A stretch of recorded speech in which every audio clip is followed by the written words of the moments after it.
GPA vibe আসছে আলহামদুলিল্লাহ আপু। কেমন অনুভূতি?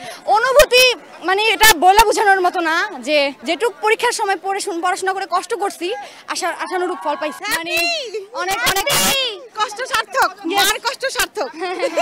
অনেক বেশি নার্ভাস ছিলাম এবং অনেক বেশি ভয় লাগছিল যে এবার যেহেতু একটু অন্যরকম ভাবে খাতা চেক হচ্ছে, একটু অন্যরকম কোয়েশ্চেন হয়েছে, আগের বারের চেয়ে একটু ডিফিকাল্ট ছিল এবারের এক্সামটা।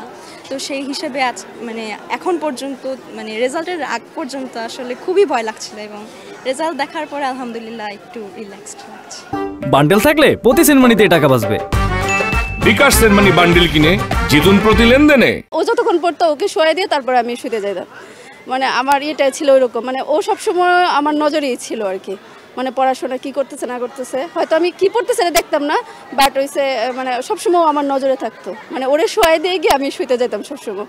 এটা পরীক্ষা থেকে শুরু করে এমনকি পরীক্ষার টাইমে দেখা যেত আমি যে ওর পাশে শুইতাম সবসময়, ওকে উঠানো মানে সব কিছু ওটা ইয়ে ছিল। তবে ওর কষ্টটা তো অবশ্যই ওরই, মানে সবচেয়ে বেশি ওই করছে। তবে আমার থেকে আমি চেষ্টা করছি আর কি।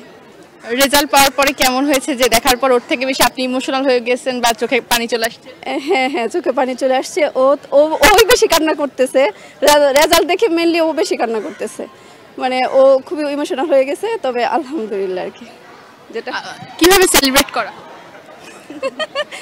ওরকম কিছু না, জাস্ট এই তো স্কুলে নিয়ে আসছি, ওরা ফ্রেন্ডরা যা যা করে করবে।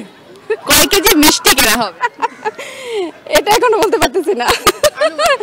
এটা তো সবার পক্ষে থেকে এক এক রকম ডিমান্ড আছে। যেমন ছোট মেয়ে আছে, ওর ফ্রেন্ডের মাদের ডিমান্ড আছে, তারপরে ও মানে ওর ফ্রেন্ডের ডিমান্ড আছে। মানে এক একজনের ডিমান্ড এক এক রকম। ওরকম না, মিষ্টি ওরকম বলতে পারতেছি না, এই তো যে যেরকম চায় আর কি।